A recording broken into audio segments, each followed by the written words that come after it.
British Advanced Pain Clinic, Noppimayam Surgery Duram. For appointments 9155515563. Namaste, welcome to iDream Inside Politics with Kavita.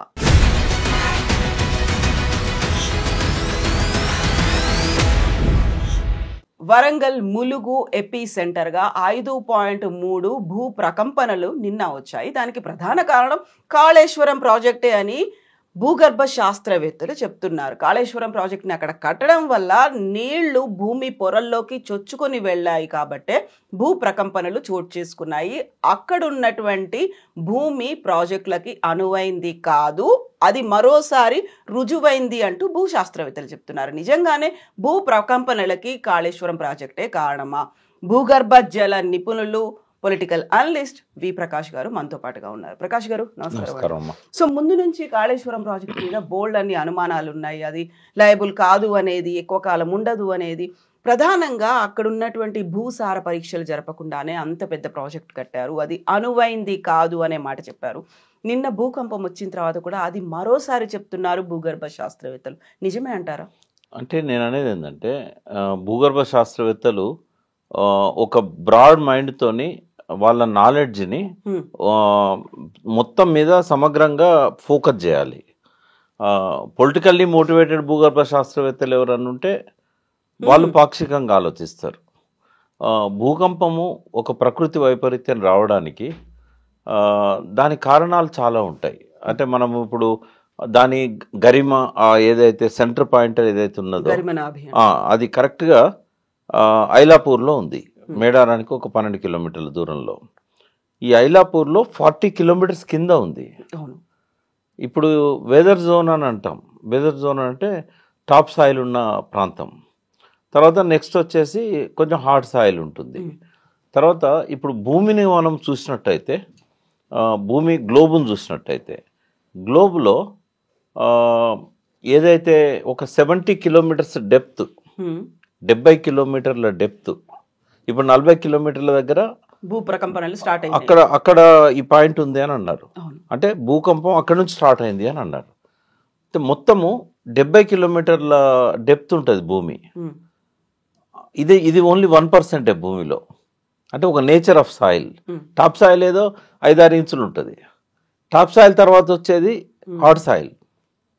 ఈ soil అనేది important సాయిలే, but దీని length 70 కిలోమీటర్లు ఉంటుంది. సముద్రం కూడా, సముద్రం లెంత్ డెప్త్ 20 కిలోమీటర్లే ఉంటుంది. సముద్రం కింద 50 కిలోమీటర్లు ఉంటుంది భూమి. ఈ మొత్తం 70 కిలోమీటర్ల హైట్ ఏదైతే ఉన్నదో భూమిది, ఇది మొత్తం భూమి దీనిలో 1%. డెప్త్లో, భూమి డెప్త్లో 1%. అది భూకంపాలు రావడానికి ఎన్ని కారణాలు ఉంటాయో మనం విశ్లేషిద్దాం.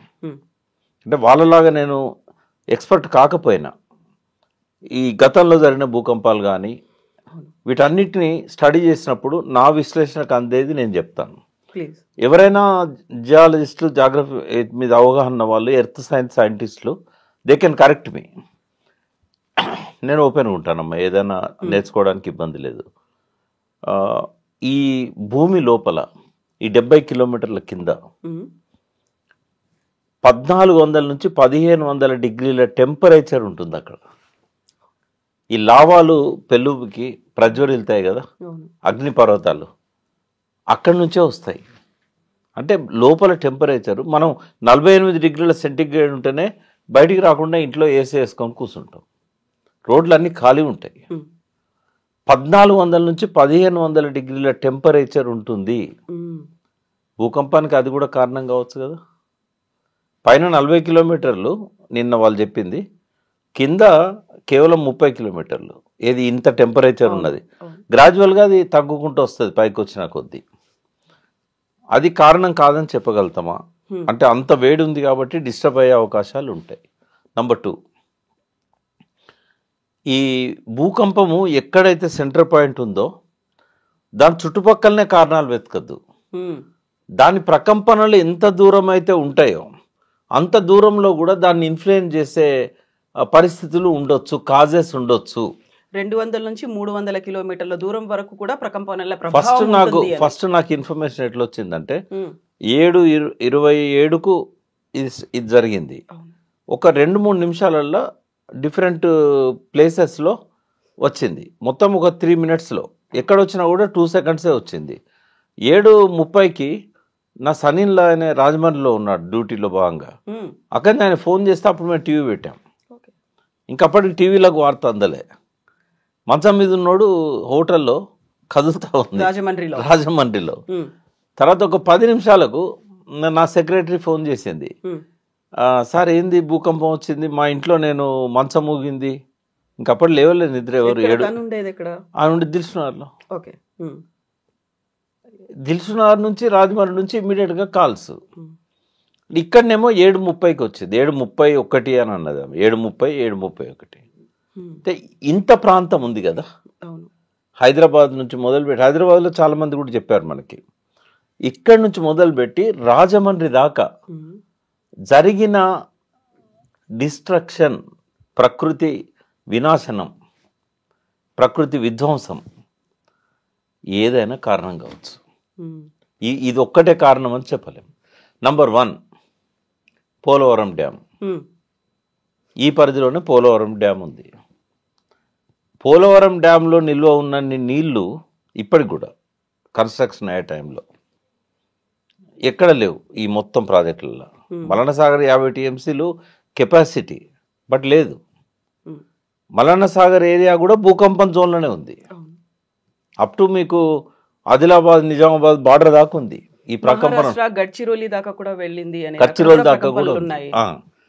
ఇప్పుడు నంబర్ 1 కారణము చెప్పాలి అని నన్ను అంటే number 1 coal mines. Coal mines అనేటి ఇంతకుముందు భూగర్భ గనులు ఉండేది, ఇప్పుడు ఓపెన్ కాస్ట్ మైన్స్ ఇష్టం వచ్చినట్టుగా చేస్తున్నారు. ఒక చదువు రాని, నేను మీకు ఇంకోటి చెప్తా. నేను 1998లో తెలంగాణ ఉద్యమంలో భాగంగా గోదావరి ఖాన్ అవతల, గోదావరి ఒడ్డుకు అవతల దిక్కున్న ఏదో ఊరు ఉంది, అది ఈతోని వస్తుంది, మర్చిపోయినాను. అక్కడ పోయినాను. మంచిర్యాల పోయే తోవలో మొదటి విలేజ్ అది. పోతే 103 ఏళ్ళున్న ఒక ముసలాయనే ఓ రాయి మీద కూర్చున్నాడు. 103 ఇయర్స్ ఆయన ఏజ్. అయితే తాత బాగున్నావా, ఎట్లున్నావా అంటే, ఇప్పటికి కూడా నేను బొక్క కొరుకుతా అన్నాడు. పళ్ళు ఉన్నాయి. అయితే నీకు మేము పోయింది ఓపెన్ కాస్ట్ అగైనెస్ట్గా. ఇది 1999 కాదు, 2008లో. నేను అప్పుడు టీఆర్ఎస్కి రిజైన్ చేసి ధర్తీ బచావ్ అని ఒక ఆందోళన స్టార్ట్ చేశాను. ధర్తీ బచావ్, భూమిని కాపాడుకుందామని. 2009 ఇది. అంటే ఇక్కడ మళ్ళీ రాజశేఖర రెడ్డి గవర్నమెంట్ వచ్చింది. నేను, దిలీప్ కుమార్, బెల్లయ్య నాయక్ కలిసి తెలంగాణ విమోచన సమితిని పెట్టాం. అందులో ఈ స్లోగన్ ఇచ్చాను నేను, ధర్తీ బచావ్. బెల్లయ్య నాయక్ కూడా ఉన్నాడు నాతో.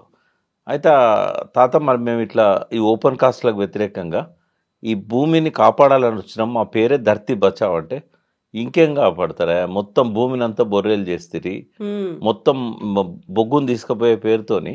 అంటే నింపుతారు కదా తాత, బొగ్గును తీసినప్పుడు మళ్ళీ మట్టి నింపాలని రూల్ ఉంది కదా అంటే, మట్టి నింపితే గుట్టలు ఎందుకు వచ్చాయని చూపెట్టిండు. ఇప్పుడు బొగ్గు తీసినాక ఇంకా ఎక్కువ జాగా ఖాళీ ఉంటుంది, మరి ఆ తీసిన మట్టి నింపంగా ఇంకా జాగా ఖాళీగా ఉంటుంది, బయట నుంచి తెచ్చిపోయాలి. బట్ ఈ గుట్టలు ఎట్లా అయినాయి, పోతలేరు. ముందు తరాలు ఎట్లా బతుకుతాయేమో. ఏమవుతుంది తాత మరి బొగ్గు తీస్తే, ఈ భూమిని ఖాళీ చేస్తే ఏమవుతుంది అంటే, భూకంపాలు వస్తాయి కదా అన్నాడు. అంటే ఒక చదువు రాని 103 ఏళ్ళ ముసలాయనే భూకంపాలు వస్తాయని చెప్పిండు. ఎట్లా వస్తాయి తాత భూకంపాలు అంటే, పొక్క తీసినందుకు భూమిలో ఇబ్బంది అవుతుంది, గుట్ట పోసినందుకు కూడా బరువు ఎక్కువ ఇబ్బంది అవుతుంది. అంటే ఇది జాగ్రఫీ తెలిసిన వాళ్ళు చెప్పాలన్నా, జియాలజిస్టులు చెప్పాలన్నా, ఎర్త్ సైన్స్ చెప్పాలన్నా, ఒక 103 ఎక్స్పీరియన్స్లో ఎన్ని భూకంపాలు చూస్తుంటాడు ఆయన చెప్పిండు. ఎందుకంటే సింగరేణి ఏరియాలో చాలా వస్తాయి భూకంపాలు. ఈ 2 కారణాలేనమ్మా. ఒకటి గుట్టల విధ్వంసం కూడా ప్రధాన కారణం. ఇప్పుడు ప్రకృతి సమతుల్యతను దెబ్బతీయడం అనేది సరి అయింది కాదు. మనం ఈ భూమి మీదకి వచ్చింది 90 ఏళ్ళలో 100 ఏళ్ళలో బతికి ప్రజల జీవన ప్రమాణాలు పెంచాలి, వాతావరణాన్ని కాపాడాలి, ప్రకృతిని కాపాడాలి. ఇప్పుడు ఎన్ని దాదాపు 4.5 బిలియన్ ఇయర్స్ బ్యాక్ సూర్యుడి నుంచి భూమి ఏర్పడ్డది. దాదాపు 70 కోట్ల సంవత్సరాల కింద ఈ మనుషులు కానీ వీటికి సంబంధించిన మూలాలు అనేటివి ఏర్పడ్డాయి. ఆది మానవులు అనుకోవచ్చు, ఏప్ అనుకోవచ్చు, ఏదైనా అనుకోవచ్చు. మరి ఇంతమంది చేయని డిస్ట్రక్షన్ను 100 సంవత్సరాల్లో చేసేసారు. అంటే ఈ విషయంలో చూసినప్పుడు బ్రిటిష్ వాడి కంటే ఒక 100 రెట్లు ప్రకృతిని విధ్వంసం చేశారు. వాడు కొంత పబ్లిక్ ప్రొటెస్ట్ వస్తే చేయకపోయేటోడు. కానీ వీళ్ళు ఏమన్నా జరగని మాకు లైసెన్స్ ఇచ్చారు 5 ఏళ్ళు పాలించడానికి, మేము ఏదైనా చేస్తాం. మొత్తం ప్రకృతి వనరులను కాపాడాల్సి గార్డియన్గా ఉండాల్సిన ప్రభుత్వం విచ్చలవిడిగా గ్రీడీనెస్తోని గుట్టలన్నీ తీసేస్తున్నారు. సేవ్ రాక్స్ అని సొసైటీ ఉండేది, society for save rocks. Society for save racks.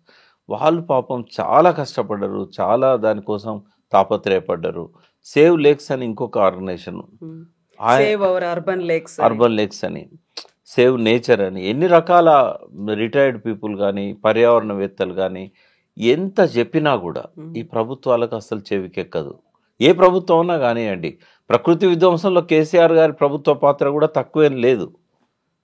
Open cast వద్దని దానికి వ్యతిరేకంగా పోరాటం చేసిన టీఆర్ఎస్, నేను కూడా అరెస్ట్ అయినా ఒకసారి అక్కడ మంతినిలో, శ్రీపాదరావు అప్పుడు శ్రీధర్ బాబు ఎమ్మెల్యే, అక్కడ పోయినాక పోలీసులు అరెస్ట్ చేసి మళ్ళీ అన్నారు, సార్ మీరు ఇంటలెక్చువల్, మీరు అందరు పొలిటీషియన్ లాగా కాదు, మేము కేసు మీ మీద పెట్టట్లేదు సార్, మీరు వెళ్ళిపోండి అని చెప్పారు నన్ను బెల్లయ్య నాయక్ని. అంటే వీళ్ళకి ఎందుకు ప్రకృతి మీద పర్యావరణం మీద ఉండదు? ఇంకొకటి, అన్ని దేశాల కంటే ముందు సస్టైనబుల్ డెవలప్మెంట్ గోల్స్ మీద సంతకాలు పెట్టింది భారతదేశం. మరి అక్కడ కేంద్ర ప్రభుత్వం ఏం సంతకం పెట్టిందో రాష్ట్ర ముఖ్యమంత్రులను పిలిచి మనము కమిట్ అయినాము ఐక్యరాజ్య సమితికి, ఈ పిచ్చి పనులు మనం చేయొద్దని చెప్పాలి కదా. సంతకం పెట్టినాక ఎక్కువ థర్మల్ పవర్ స్టేషన్స్ వచ్చినాయి. ప్రకృతి వైపరీత్యాలలో అది కూడా ఒక మేజర్ పాత్ర. అది దాని గురించి మళ్ళీ ఎప్పుడన్నా మనం స్కై రివర్స్ అని నేను ఒకసారి చెప్పాను, ఆకాశ నదులు అని. అదే థర్మల్ పవర్ స్టేషన్స్ యొక్క డిస్ట్రక్షన్. అంటే ఇవేమో గుట్టలు కానీ ఖనిజ సంపద కానీ అక్కడే ఎందుకు వచ్చిందనే దానికి కూడా నా దగ్గర ఆన్సర్ ఉంది. గడ్చిరోలి కానీ ఛత్తీస్గఢ్ కానీ విపరీతంగా ఖనిజ సంపదను దోచుకుంటున్నారు. ఇవాళ నక్సలైట్లను చంపేసేది ఈ సమాజం కోసం కాదు, ప్రజల కోసం కాదు, ఆదివాసుల కోసం కాదు, దేనికోసం కాదు. కేవలం వేదాంత లాంటి పెద్ద కంపెనీస్కి ఆ మైనింగ్ యాక్టివిటీ అంతా ధారాదత్తం చేసి వీళ్ళు అడ్డుకుంటున్నారనే నెపంతో వీళ్ళని చంపేస్తున్నారు. వాస్తవంగా ప్రకృతి వనరులను కాపాడంలో మొట్టమొదటి క్రెడిట్ ఎవరికన్నా ఇవ్వాల్సి వస్తే ఆ ఛత్తీస్గఢ్ అడవుల్లో ఉన్న నక్సలైట్లకి ఇవ్వాలి. వాళ్ళే రక్షకులుగా ఉన్నారు. ఇప్పుడు ఆదివాసీలు ఈ దేశ మూలవాసులు, వాళ్ళు ఎన్నడన్నా ప్రకృతిని విధ్వంసం చేస్తారమ్మా? పోడు వ్యవసాయం చేసినా కూడా 1 సంవత్సరం చేసి, అంటే వాళ్ళు పోడు వ్యవసాయం పెద్ద చెట్లు కొట్టి ఎన్నడూ చేయరు.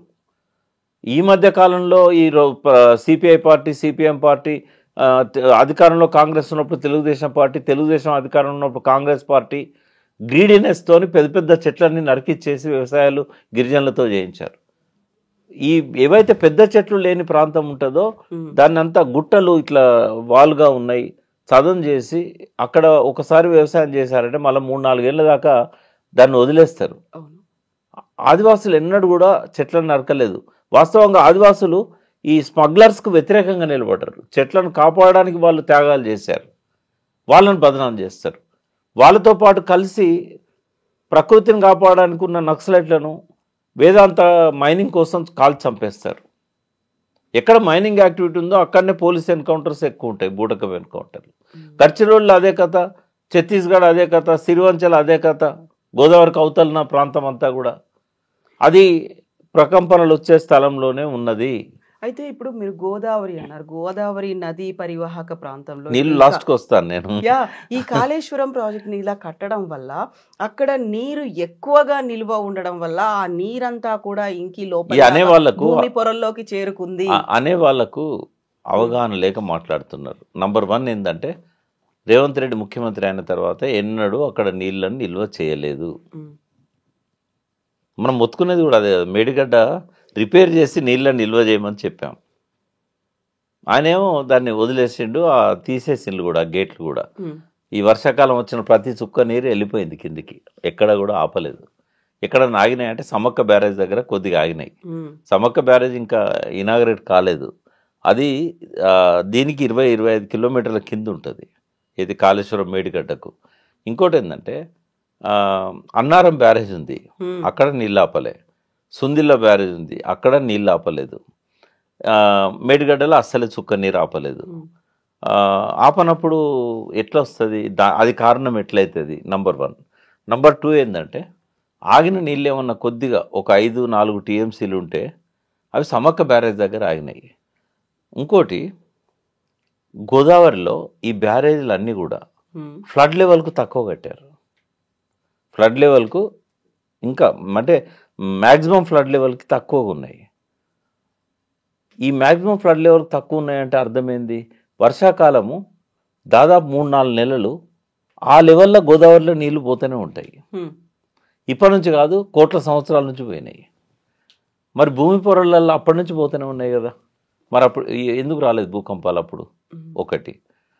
రెండవ పాయింట్, గోదావరిని 150 కిలోమీటర్లు 3 సంవత్సరాలు కేసీఆర్ నిల్వ చేసి పెట్టిండు. మరి అప్పుడెందుకు రాలేదు భూకంపాలు? ఇదే మేడిగడ్డ దగ్గర 13-12 టీఎంసీలు నిల్వ చేసిండు. సమ్మక్క బ్యారేజీలా ఇప్పుడంటే మేడిగడ్డ ప్రమాదం జరిగింది కాబట్టి తక్కువ స్టోర్ చేస్తాను, అక్కడ కూడా 10 టీఎంసీలు స్టోర్ చేశాడు. పైన అన్నారంలో స్టోర్ చేశాడు, సుందిలిలో చేశాడు, ఎల్లంపల్లిలో చేశాడు. 150 కిలోమీటర్లు 4 సంవత్సరాల పాటు కంటిన్యూగా స్టోర్ అయి ఉన్నది. మరి అప్పుడెందుకు రాలేదు భూకంపాలు? ఎంత టైం పడుతుంది భూగర్భంలోకి నీళ్లు జారడానికి? గోదావరిలో ఎప్పుడు నిరంతర ప్రవాహం ఉంటుంది, జీవనది అది. కాబట్టి ఎప్పుడూ కింద భూగర్భంలో సీపేజ్ ఉంటూనే ఉంటుంది. ఈ 4 నెలలు అయితే ఫ్లడ్ లెవెల్లో పోతూ ఉంటుంది గోదావరి. మరి ఇది రీజన్ కరెక్ట్ అయితే అప్పుడు ఎందుకు కాలేదు?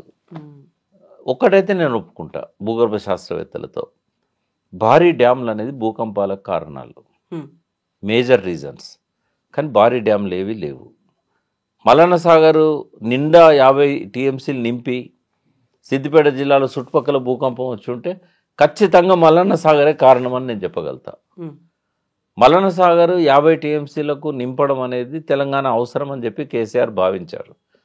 వ్యక్తిగతంగా నాకైతే అది కరెక్ట్ నిర్ణయం కాదని నేను చెప్పగలుగుతా.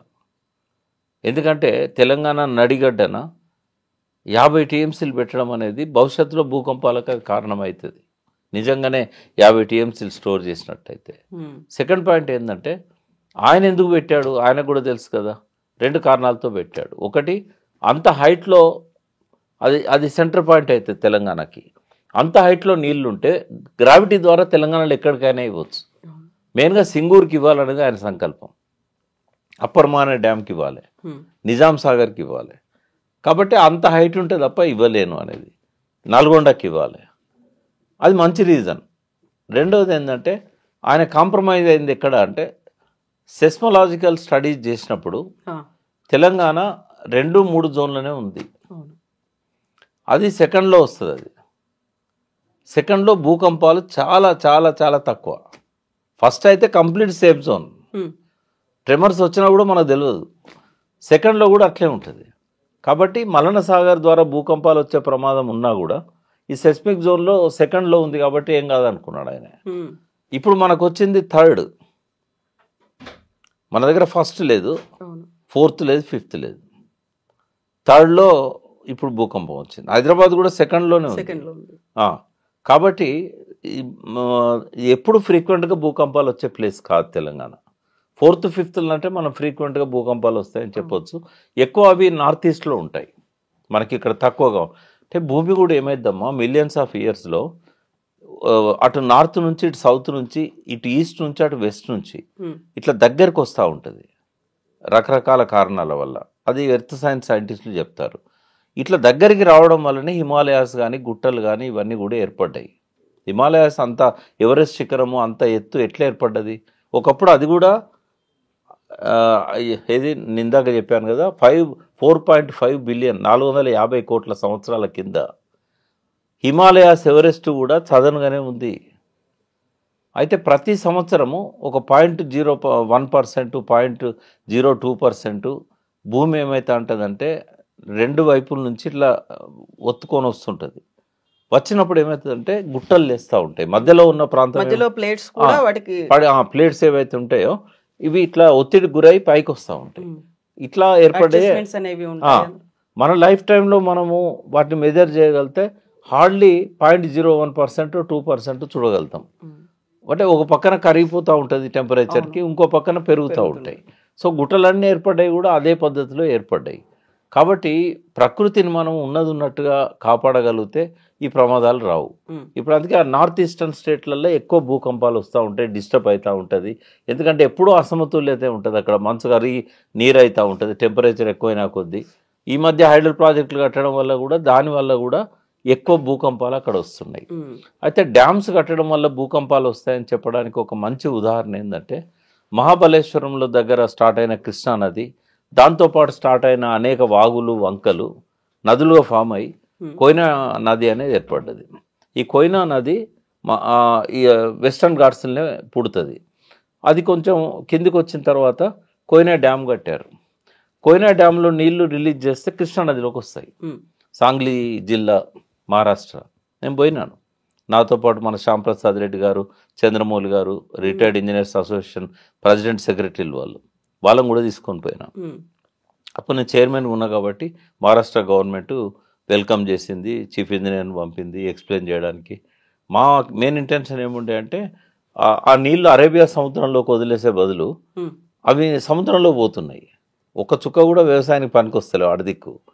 ఆ నీళ్ళని ఇటు రిలీజ్ చేసినట్టయితే కృష్ణాలకు వస్తాయి కదా, ఏమన్నా అవకాశం ఉందా అని పరిశీలించడానికి మేము పోయినప్పుడు ఆశ్చర్యం చెందాల్సి వచ్చింది. ఏమని అంటే అక్కడ ఎవ్రీ ఇయర్ 100 సార్లు ట్రెమర్స్ వస్తాయి.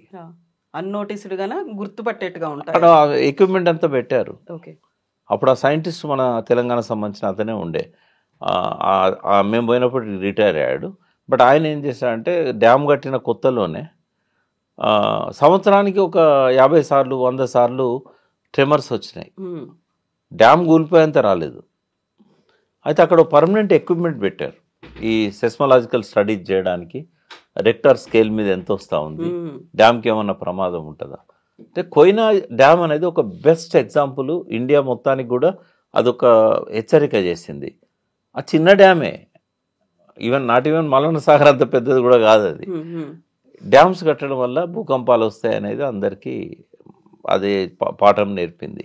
అయితే ఇప్పుడు కాళేశ్వరం ప్రాజెక్ట్ దగ్గర, ఇప్పుడు ఎక్కడైతే ఏపీ సెంటర్ దగ్గరలో ఉన్నటువంటి ఈ ప్రాజెక్ట్ దగ్గర కూడా సెస్మలాజికల్ జోన్స్గా ఉన్నాయి కాబట్టి దాన్ని ఐడెంటిఫై చేయడానికి అక్కడ కూడా పరీక్షా కేంద్రాలని వాటిని పెట్టారు, పరికరాల్ని పెట్టారు. బట్ అవి ఎక్కడ కనిపించట్లేవు, వాటి దగ్గర నుంచి రెస్పాన్స్ వస్తుందా లేదా కూడా ఐడెంటిఫై చేసే పరిస్థితులు లేవు. అసలు పని చేస్తున్నాయా లేదా, పెట్టారా లేదా అనే డౌట్ కూడా వస్తుంది అనేటువంటి వార్తలు వినిపిస్తాయి. నాకైతే తెలియదమ్మా. నేను అంటే కాళేశ్వరం ప్రాజెక్ట్ నా పరిధిలో లేకుండే చైర్మన్గా ఉన్నప్పుడు. బట్ ఈ ఆడ ఎక్విప్మెంట్స్ ఉన్నాయి అంటే జనరల్గా డ్యామ్స్ ఉన్న దగ్గర ఖచ్చితంగా పెట్టాలి. అవి బ్యారేజీలు అయినా కూడా అవి ఉండాలి. మరి అది నేను తెలుసుకోవాల్సి ఉంటుంది. రెండవది ఏంటంటే ఇప్పుడు కాకపోయినా ఇంకో 100 సంవత్సరాల లోపల ఏదో ఒక రోజు పోలవరం డ్యామ్ బ్రీచ్ అవుతుంది. మేము పోలవరం డ్యామ్కి రూపకల్పన చేసినప్పటి నుంచి కూడా, అంటే దాదాపు ఒక 20-25 సంవత్సరాల నుంచి కూడా నేనే కాకుండా ప్రొఫెసర్ శివాజీరావు గారు ఆంధ్ర యూనివర్సిటీ వైజాగ్ పర్యావరణవేత్త, తర్వాత ఇంకా చాలామంది అందరం చెప్తున్నాం పోలవరం డ్యామ్ అనేది కట్టకూడదు. అది కట్టినట్టయితే ఇది ఎక్కువగా భూకంపాలు వచ్చే ప్లేస్లో ఉంది, అది మనకంటే కూడా ప్రమాదకరమైన జోన్లో ఉన్నది అది సెస్మలాజికల్గా. అక్కడ కనుక కట్టినట్టయితే రాక్ స్ట్రక్చర్ లేదు కింద, మీరు ఎంత కిందికి పోయినా రాక్ లేదు. కాబట్టి ఇది ఎప్పటికైనా డ్యామ్ బ్రీచ్ అయ్యే అవకాశం ఉంటుంది. పక్కనున్న కొవ్వూరు కానీ రాజమండ్రి కానీ ఆ చుట్టుపక్కల ఉన్న మండలాలు కానీ దాదాపు లక్షలాది మంది రాత్రికి రాత్రి జల సమాధి అవుతారు అని ఎంత చెప్పినా కూడా వినలేదు. సెస్మలాజికల్ స్టడీస్ కూడా చేయించలేదు. ఎందుకంటే సెస్మలాజికల్ వాళ్ళు ఏం చేస్తారు, రూర్కీలో ఉన్న ప్రెస్టీజియస్ ఇన్స్టిట్యూట్ మన ఇండియాకు సంబంధించింది, వాళ్ళకు ఇచ్చినట్టయితే వాళ్ళు ఆ స్టడీస్ చేసి ఇది ఎట్టి పరిస్థితి ఫీజిబుల్ కాదని చెప్తారు. అంటే అది కూడా చేయలేదు. అంటే రేపటి రోజుల్లో ఈ భూకంపాల వల్ల ఈ మన తెలుగు వాళ్ళల్లో బాగా భయపడాల్సింది కోవూరు రాజమండ్రి ప్రజలు. నేను వార్న్ చేస్తున్నా కానీ భయపెట్టట్లేదు. ఎందుకంటే ఇప్పుడే కాదు, లాస్ట్ 25 years నుంచి కూడా నేను చెప్తానే ఉన్నాను. శివాజీరావు గారు కూడా చెప్పారు. నేనంటే తెలంగాణ వాడిని, పోలవరం డ్యామ్ వ్యతిరేకమని అనుకోవచ్చు. ప్రొఫెసర్ శివాజీరావు గారు కూడా చెప్పారు. ఇంకా ఎవరైనా భూగర్భ శాస్త్రవేత్తలను ఎవరినైనా మీరు పోలవరానికి పంపండి, ఇది ఎప్పటికైనా బ్రీచ్ అవుతుందని చెప్పగలుగుతారు. ఇంకోటి ఏంటంటే డ్యామ్స్ అనేటి రాబోయే తరాలు ఖచ్చితంగా వ్యతిరేకించాలని చెప్తాను. బ్యారేజీలు ఫ్లడ్ లెవెల్లో కడతారు. బ్యారేజీల దగ్గర మేడిగడ్డ ఇచ్చిన గుణపాఠం వల్ల ఎక్కువ స్టోరేజ్ పెట్టకూడదు. మ్యాక్సిమం లిఫ్ట్ చేసుకోవడానికి హెడ్ వస్తే చాలు. పెద్దగా మనం ఇప్పుడు మేడిగడ్డ దగ్గర 16 TMCల కెపాసిటీ అయినా కూడా ఒక 3-4 TMCలు ఉంటే చాలు అక్కడ హెడ్ వస్తుంది లిఫ్ట్ చేసుకోవడానికి. కాబట్టి దాన్ని స్టోరేజ్గా వాడకూడదు. ఏ బ్యారేజ్ కూడా స్టోరేజ్గా వాడకూడదు. డ్యామ్స్ అనేది ఈ రోజు నుంచి ప్రభుత్వాలు ఒక డిసిషన్ తీసుకోవాలి. నో డ్యామ్స్ కట్టకూడదు, ఎక్కడ కూడా కట్టకూడదు. ఏ డ్యామ్ అయినా కూడా భూకంపానికి మొదటి కారణం ఈ ఓపెన్ కాస్ట్ మైన్స్ కానీ కోల్ మైన్స్ కానీ రెండవ కారణం, గుట్టల విధ్వంసం మూడవ కారణం. తర్వాత ఇక కింద ఉండే అగ్నిని మనం ఏం చేయలేం. ఈ సమతుల్యతను కాపాడాల్సిన అవసరం ఉంటుంది. అయితే దీనికి కాళేశ్వరం కారణం అని అయితే నేను ఎట్టి పరిస్థితుల్లో అంగీకరించను. ఎందుకంటే లాస్ట్ 1 year నుంచి అక్కడ స్టోరేజ్ లేదు. రెండవది, కాళేశ్వరంలో లాస్ట్ 4 months నుంచి ఫ్లడ్ లెవెల్లో వరద పోతూనే ఉన్నది. లాస్ట్ 20 years చరిత్ర చూసినా కూడా మ్యాక్సిమం ఫ్లడ్ పోయిన సందర్భాలు కూడా ఉన్నాయి. బట్ ఎన్నడూ కూడా జరగంది ఈ ఫ్లడ్తోనే ఎందుకు జరుగుతుంది? కొద్ది సెటైరిక్గా కొద్దిసేపు నవ్వుకుందాం. నేను ములుగు ప్రాంతం, ఎక్కడైతే భూకంపం వచ్చిందో మా ఊరు అక్కడికి ఏరియల్ డిస్టెన్స్ మా అంటే 40 kilometers కంటే ఎక్కువ ఉండదు. మా దగ్గర జనాలు ఏమనుకుంటారు తెలుసా? సమ్మక్క మీద ప్రమాణం చేసి రేవంత్ రెడ్డి ఆగస్టు 15 లోపల రైతు రుణమాఫీ చేస్తా అన్నాడు. దేవత మీద ఒట్టు పెట్టుకున్నప్పుడు ఎవరైనా కూడా మొక్కు చెల్లించాల్సిందే. ఆయన మొక్కు చెల్లించలేదు కాబట్టి ఇట్లాంటి అరిష్టాలు జరుగుతున్నాయని అక్కడున్న ప్రజలు అనుకుంటాను. నేను నాస్తికుని నేను హేతువాదిని కాబట్టి నేను నమ్మనది. బట్ ప్రజలల్లో మాత్రం ఆయన ఓటేసిన ప్రజలలో సీతక్క అక్కడ ఎమ్మెల్యే సీతక్కను మంచి మెజార్టీతో గెలిపించిన ప్రజలంతా అనుకుంటున్నది ఏంటంటే సమ్మక్క తల్లి మీద ఒట్టు పెడితే నెరవేర్చాలి. ఆగస్టు 15 లోపు ఇస్తానని ఈరోజు వరకు కూడా ఇవ్వలేదు. ఆ ఏరియాలో కూడా అందరికీ రాలే. కాబట్టి ఆయన మొక్కు చెల్లించనందుకే, ఆ మాట నిలబెట్టుకోనందుకే ఇక్కడ ఇది జరిగింది అని అనుకుంటున్నారు. సో 1 year అయింది కాబట్టి ఇప్పటికైనా నెరవేర్చుకోండి అని. అంటే నేనేమంటున్నా రాజకీయ నాయకులకు, మీరు మోసం చేస్తారనే సంగతి మీ ఆత్మసాక్షికి తెలుసు. ఎవరైనా కానీ ప్రజలకు ఇచ్చిన హామీలను 100% అమలు చేసిన ఏ ముఖ్యమంత్రి భూమి మీద లేడు, రాబోయే రోజుల్లో ఉండడు. ఎందుకు దేవతలను నదిస్తారు? దేవతలకు మీకు నమ్మకం లేకపోయినా ప్రజల కోసం మీరు దేవాలయాలకు పోయి హంగామాలు, బర్త్డేలు సెలబ్రేట్ చేసుకున్నా కూడా ప్రజలకు నమ్మకాలున్నాయి దేవుళ్ళ మీద.